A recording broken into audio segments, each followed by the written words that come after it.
والوں کی صحبت اللہ والوں کی اللہ سے ملوا جاتی ہے صحبت اللہ والوں کی اپنا رنگ دکھا جاتی ہے صحبت اللہ والوں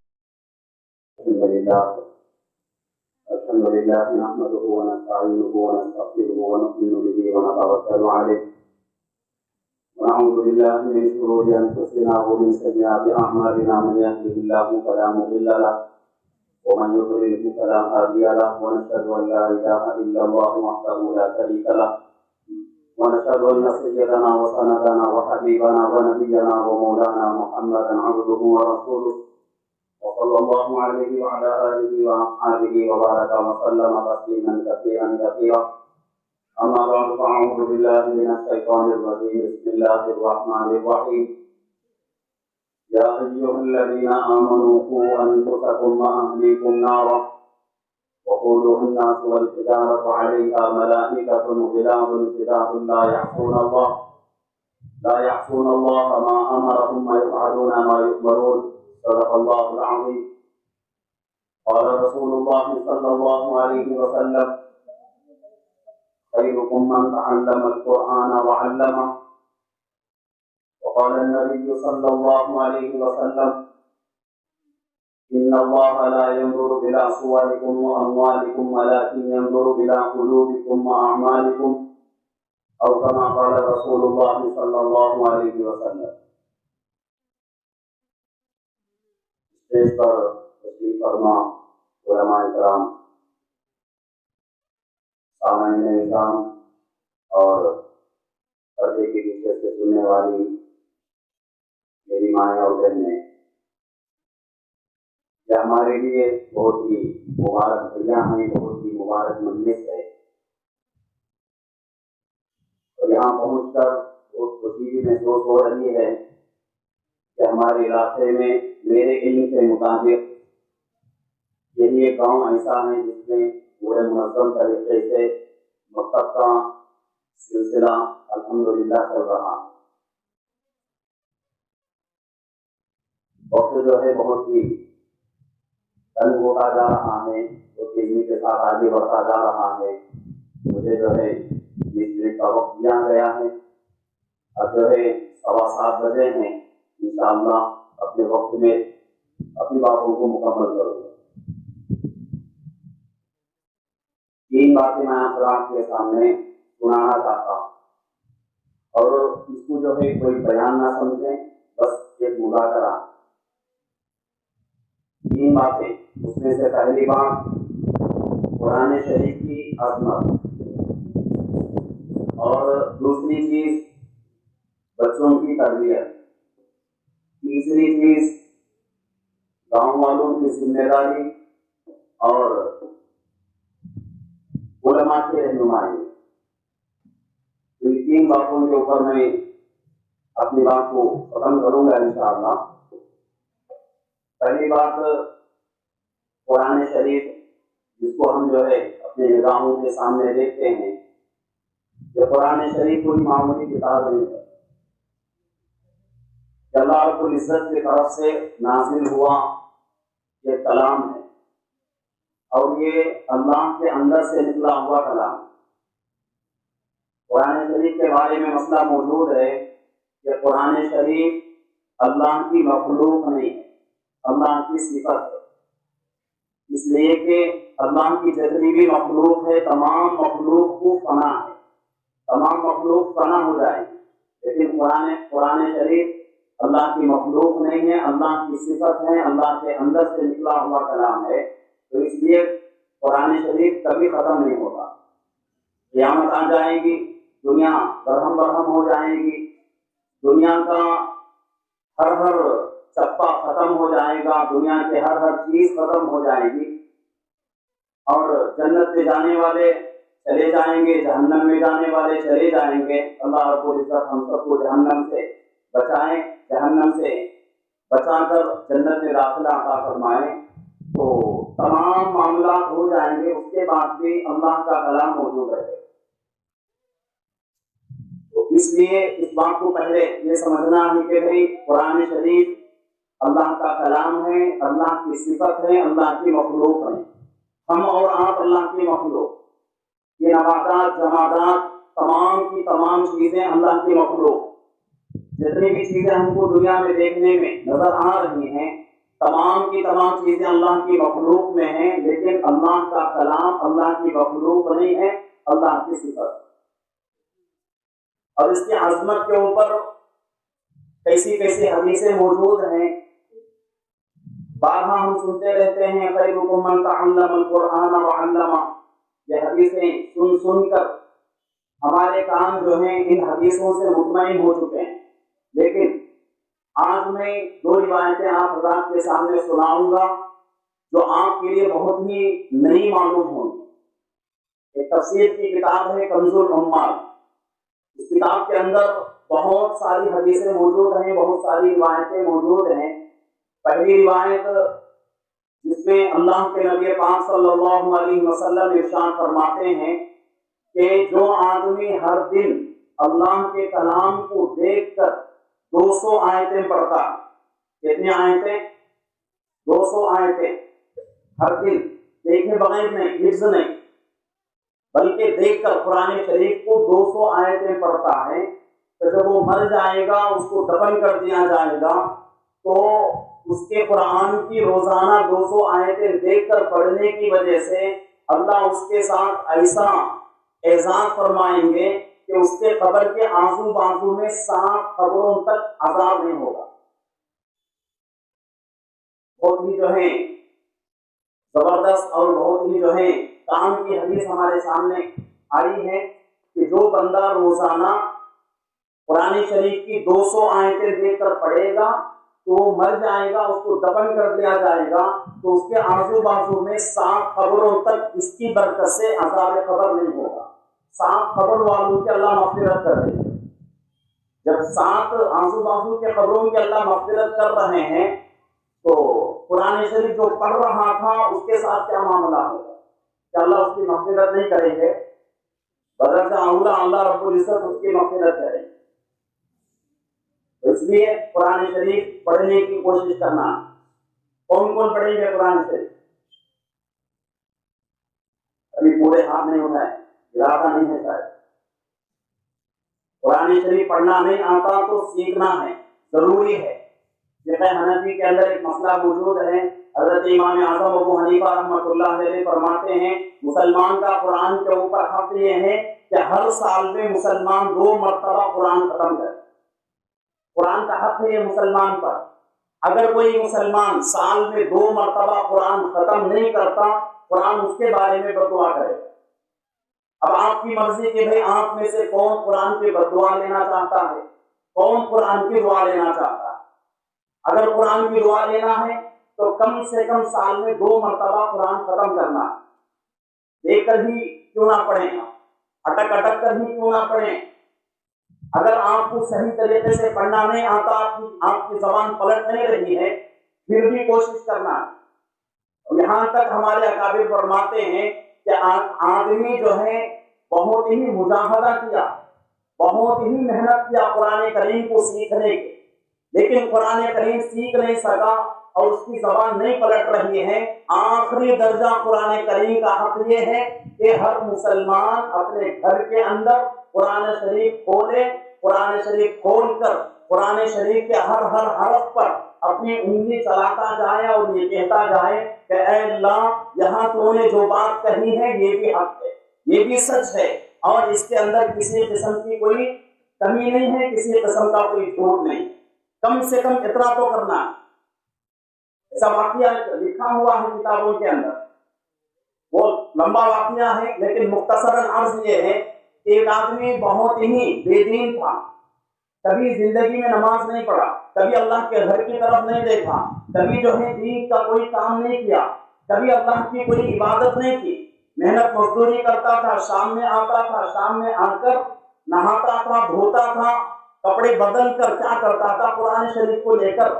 حالانکہ قرآن شریف پڑھنا اس کو نہیں آتا تھا، لیکن قرآن شریف کھول کر بیٹھ جاتا تھا اور قرآن شریف کے ہر حرف کے اوپر انگلی چلاتا تھا اور یہ کہتا تھا کہ اللہ یہ چیز بھی حق ہے، یہ بات بھی حق ہے، یہ چیز بھی سچی ہے، یہ بات بھی حق ہے۔ اس کی وجہ سے اللہ رب العزت نے اس کی مغفرت کر دی۔ ابھی زندگی میں ایک نماز نہیں پڑھا تو قرآن سے اتنی محبت کرنے کی ضرورت ہے۔ قرآن کریم سے دلی محبت ہوگی تو ہماری زندگیوں میں برکتیں آئیں گی، ہماری زندگیوں سے پریشانیاں ختم ہو جائیں گی۔ قرآن کریم سے دلی محبت نہیں ہے تو ہماری زندگیاں پریشانیوں سے، مصیبتوں سے، تکلیفوں سے بھری رہیں گی۔ اور یہاں تک حدیثوں کے اندر آتی ہے بات، روایتوں میں موجود ہے کہ جو بندہ قرآن کریم بہت زیادہ پڑھتا ہے، قرآن کریم کے پڑھنے کی وجہ سے اس کو دعا کرنے کی توفیق نہیں ہوتی، دعا کرنے کا اس کو موقع نہیں ملتا، تو اللہ کے نبی صلی اللہ علیہ وسلم فرماتے ہیں اللہ رب العزت اس کو اتنا دیتے ہیں جتنا جو آدمی اللہ سے دعا مانگ کر لیتا ہے اس سے زیادہ اللہ اس آدمی کو عطا فرماتے ہیں۔ اس لیے قرآن کریم کو سیکھنے کی کوشش کریں، قرآن کریم کو پڑھنے کی کوشش کریں، اور یہ صرف میں مردوں سے نہیں کہہ رہا ہوں بلکہ پردے کے پیچھے سے جو ہماری خواتین بیٹھی ہوئی ہیں، میری مائیں اور بہنیں بیٹھی ہوئی ہیں، ان سے بھی گزارش ہے، اور ان کے لیے بہت ہی موقع ملتا ہے گھر میں رہ کر قرآن کریم کو پڑھنے کا، تو اس لیے قرآن کریم کو جو ہے ہر حال میں پڑھنے کی کوشش کریں۔ اور دوسری روایتیں ہیں، اس کے بارے میں علماء فرماتے ہیں کہ یہ ضعیف روایت ہے، اور بعض علماء فرماتے ہیں کہ یہ من گھڑت روایت ہے، پھر بھی جو ہے کنز العمال جو تفسیر کی کتاب ہے اس میں موجود ہے کہ اگر کوئی آدمی قرآن شریف کو اپنی زندگی بھر پڑھتا رہے گا، قرآن شریف کو کبھی جو ہے چھوڑے گا نہیں، کسی دن جو ہے اس کو چھوڑ کر اپنا دن نہیں گزارتا، ہر دن جو ہے ایک حساب رکھ کر قرآن شریف کو پڑھتا رہے گا، تو قرآن شریف کے اندر جتنے حروف رہیں گے ہر حرف کے بدلے میں ایک اور اللہ جنت میں عطا کرے گا، ایک اور اللہ رب العزت قرآن کے ہر حرف کے بدلے میں ایک اور دیں گے۔ اب آپ کی مرضی ہے کہ بھئی اتنے اور لینا ہے تو قرآن کریم پڑھنا ہے، اس لیے قرآن کریم کو سیکھنے کی کوشش کریں، قرآن کریم کو اپنی زندگی میں لائیں، قرآن کریم کو جو ہے اپنے دل سے لگائیں، قرآن کریم سے دل سے محبت کریں۔ اس کے بغیر ہماری زندگیاں کامیابی تک نہیں پہنچ سکتی، اس کے بغیر ہم کامیاب نہیں ہو سکتے،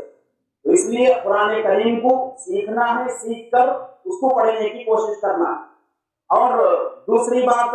وقت جو ہے بہت تیزی سے آگے بڑھ رہا ہے تو میں بھی جو ہے اپنی بات کو مختصر کرتا ہوں کہ 3 باتوں کا میں نے وعدہ کیا ہے۔ دوسری بات یہ ہے کہ والدین سے میں مخاطب ہوں کہ اپنے بچوں کی صحیح تربیت کریں، حالات جو ہیں بہت ہی خراب ہوتے جا رہے ہیں، اور آگے جو حالات آ رہے ہیں، آگے جو دن ہمارے آ رہے ہیں وہ دن آج کے دنوں سے بھی زیادہ خطرناک ہوں، اور حکومتیں جو ہے بہت ہی کوششیں کر رہے ہیں کہ اسکولوں کا جو سلیبس بن رہا ہے وہ سلیبس ایسا بن رہا ہے کہ اس کو پڑھ کر ہمارا بچے کا ایمان ختم ہو جائے، ہمارا بچہ صبح میں مسلمان ہو کے جائے گا لیکن شام میں اسکول سے واپس لوٹتے لوٹتے اس کا ایمان ختم ہو جائے، اور اللہ کے نبی پاک صلی اللہ علیہ وسلم کی وہ حدیث ثابت آتی ہے، سچی ہو جاتی ہے کہ اللہ کے نبی صلی اللہ علیہ وسلم نے ارشاد فرمایا قیامت کے قریب ایک ایسا زمانہ آئے گا کہ مسلمان صبح میں مسلمان رہے گا، شام ہوتے ہوتے آدمی جو ہے ایمان سے نکل جائے، اور ایک آدمی شام میں ایمان کی حالت میں رہے گا، مسلمان رہے گا، لیکن صبح ہوتے ہوتے وہ ایمان سے نکل جائے۔ وہ زمانہ آج آ چکا ہے، وہ دور آ چکا ہے، اس لیے اپنے بچوں کی صحیح تربیت کریں۔ اور اپنے بچوں کی صحیح تربیت کا مطلب کیا ہے کہ اپنے بچوں کی صحیح نگرانی کریں، مکتب کو ہر حال میں بھیجیں، یہی ہمارے پاس ایک ذریعہ ہے، اس کے علاوہ کوئی ذریعہ نہیں اپنے بچوں کے مستقبل کو اچھا بنانے کا۔ ہم جو ہے مکتبوں کے ذریعے سے اپنے بچوں کو دیندار بنا سکتے ہیں، اپنے بچوں کے اندر، اپنے بچوں کی زندگی میں دین لا سکتے ہیں۔ مکتبوں کو نہیں بھیجیں گے، اسکولوں کے اندر ہی ہمارے بچے رہیں گے، دنیا کا علم پڑھتے رہیں گے۔ میں یہ نہیں کہتا کہ دنیا کا علم نہیں پڑھنا ہے، ان حالات میں ہم جو ہے اپنے بچوں کو اونچی اونچی ڈگریاں ضرور دلانا ہے، اس کے بغیر بھی کام نہیں چلتا۔ اچھا سے اچھا دنیا کا علم پڑھائیں، ڈاکٹر بنائیں، امانت دار ڈاکٹر بنائیں، اور بڑے بڑے جو ہے ڈگریاں ہیں ان کو دلائیں، امانت داری کے ساتھ کام کرنے کا طریقہ ان کو سکھائیں، لیکن اس کے ساتھ ساتھ دین کا علم بہت ہی ضروری ہے۔ قرآن سے اپنا بچہ جو ہے مضبوط ہو جائے، قرآن سے اس کا تعلق مضبوط ہو جائے، اس کی کوشش کرنی ہے۔ اگر بچہ کبھی جو ہے مکتب کو نہیں جاتا تو آج ہماری لاپرواہی کتنی ہے، بچے کو جو ہے مکتب کو بھیجتے ہیں تو بچے مکتب کو آتے ہیں، مکتب کے ذمہ داران جو ہوتے ہیں وہ اگر مکتب کے لیے کوئی جو ہے یونیفارم متعین کر دیں کہ بھئی ہمارا مکتب کا یہ یونیفارم ہے، یہ ڈریس ہوگا، اسی کو پہن کر آنا پڑے گا، لیکن ماں باپ اس کے اوپر توجہ نہیں دیتے۔ وہیں اگر اسکول میں یہ کہا جائے کہ بھئی یہ یونیفارم ہمارا ہے، ہر حال میں اسی کو پہننا ہے، تو اس کو جتنے بھی پیسے ہوں گے ہمارے ہزاروں لگ جائیں گے، اس کو خرید کر لائیں گے، سلائیں گے، وہ کپڑے پہنا کر بچوں کو جو اسکول میں بھیجیں گے، لیکن مکتب کو جب ہمارا بچہ آئے گا تو ہمارے بچے کے سر پہ اچھی ٹوپی بھی نہیں رہتی۔ اور یہاں تک جہالت عام ہو چکی ہے، اتنا ہم جو ہے دین سے دور ہو چکے ہیں، جب ہم بچے کو اپنے مکتب کو بھیجتے ہیں اور اس کے سر پہ ٹوپی نہیں ہوتی، کبھی بچہ پوچھ لیتا ہے کہ ٹوپی نہیں ہے تو ماں باپ کہتے ہیں کہ مسجد کے اندر جا، مسجد میں ٹوپیاں رہی مکتب میں۔ اور یہ تعلیم جو دنیا آخرت میں انسان کو کامیابی دلاتا ہے، ایسے تعلیم کے لیے ہم مسجد کی فری کی ٹوپی لگائیں گے، اور وہ پڑھنا اور وہ علم جس سے ہم دنیا میں کامیاب نہیں ہو سکتے، آخرت میں کامیاب نہیں ہو سکتے، اس پڑھنے کے لیے، اس علم کے لیے ہم کیا کریں گے، ہزاروں پیسے لگا کر اسکول کا یونیفارم خریدیں گے اور بارہا پابندی کے ساتھ وہ ڈریس بنا کر بچے کو جو ہے پابندی سے اسکول میں بھیجیں۔ اب اس بات کو سوچ لیں کہ ہمارے اندر دین کی محبت کتنی ہے۔ تو اس لیے والدین سے میری گزارش ہے، اور خصوصاً خواتین سے، ماؤں سے میری گزارش ہے کہ مائیں اپنے گھروں میں رہتی ہیں، بچوں کی سب سے بڑی ذمہ داری تربیت کی ماں کی ہوتی ہے۔ اسی لیے کہا گیا کہ ماں کا گود انسان کا، بچے کا سب سے پہلا مدرسہ ہے، وہاں اگر بن گیا تو بچہ بن جائے گا۔ اور اسی کے بارے میں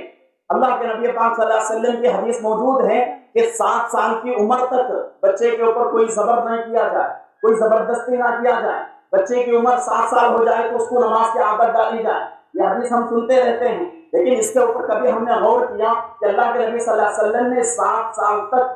کیوں نماز کا حکم نہیں دیا؟ اس کے اوپر کبھی ہم نے غور کیا؟ نہیں۔ اس کے پیچھے راز یہ ہے کہ بچہ اپنے گھر میں ماں کی گود میں 7 سال رہ کر تربیت ہو جائے اس کی، اور اس کو نماز کا پورا طریقہ آ جائے 7 سال میں،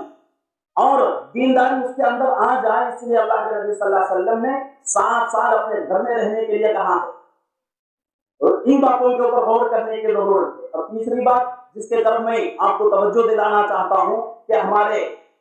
آپ کے امام صاحب مولانا عبد الرحمان صاحب بڑی محنتوں سے جو ہے ان بچوں کو جو ہے یہاں تک پہنچایا ہے، اور میں یہ سمجھتا ہوں میرے علم کے مطابق ملیال کے اندر تاریخی یہ پہلا واقعہ، اس سے پہلے کبھی واقعہ نہیں ہوا ہوگا کہ بھئی مکتب چلایا جائے اور بہت ہی جو ہے محنت کی جائے، اس کا جلسہ کیا جائے۔ تو ایسا جو ہے میرے علم کے مطابق پہلی مرتبہ ہو رہا ہے۔ کیا کہتے ہیں لوگ؟ پہلی مرتبہ یا اس سے پہلے بھی ہوا؟ کب ہوا پہلے؟ اب وہی امام صاحب کے آنے کے بعد۔ تو اس لیے جو ہے امام صاحب کی جو ہے ہمت افزائی کریں، امام صاحب کے ساتھ کھڑے رہیں، اور امام صاحب جو کام کر رہے ہیں اس سے جو ہے آگے بڑھانے کی کوشش کریں۔ بھئی دنیا کے اندر پورے انسان ایک جیسے نہیں ہوتے، کسی کا کام مجھے پسند نہیں آتا، میرا کام کسی کو پسند نہیں آتا، ان چیزوں کو الگ رکھیں، لیکن بچوں کا مستقبل ہے،